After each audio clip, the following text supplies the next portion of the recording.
The year was 1992. I was 40 years old. We had just recently sold our Mexican restaurant that we had for 10 years. It was a very successful operation. But once the sale was complete, we were able to pay off all of our business debts, all of our personal debts, and we had $125,000 cash sitting in the bank. We were also at the point that we knew that within the next 2 months, we were going to be having our third child, and we already knew what her name was going to be. Her name was going to be Tasha Marie. Tasha came on time, but she didn't come as planned. Our little girl was born with special needs, and those special needs had to do with Down syndrome, and that was something that we were not anticipating, and our world kind of went upside down for a moment. One of my major concerns had to do with insurance.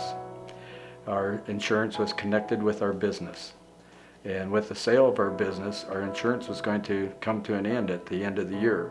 I went to work for another company, and during that process, before we did our transferring our policy from one policy to another policy, I took the direction to visit with 2 doctors and tell them the concern that I had. And they did examinations on Tasha, and everything checked out good.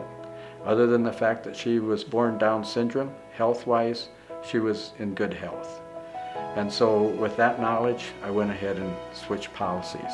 The following spring, we found ourselves in Sioux Falls at a heart specialist for an afternoon appointment. By the time the appointment was done, we already had heart surgery scheduled in Minneapolis at the Minnesota University Hospital. We left that appointment totally in shock. We just couldn't believe what all had happened.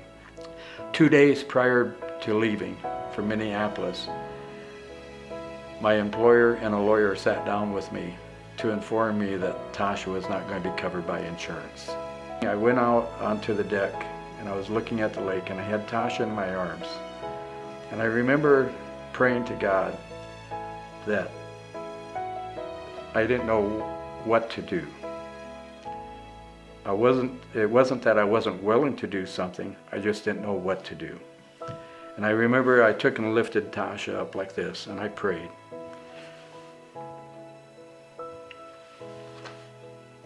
And I told God that this child is your child.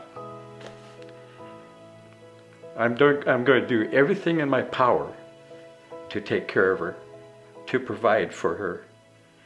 But she belongs to you. Her future is in your hands.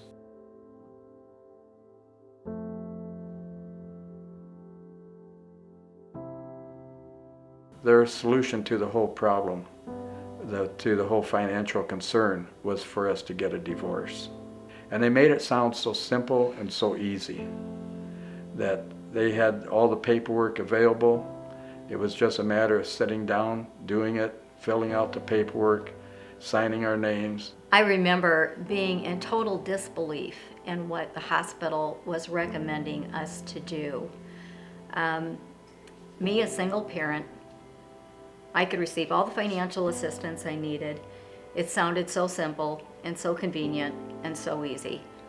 But in our hearts, Kevin and I knew this wasn't even a decision.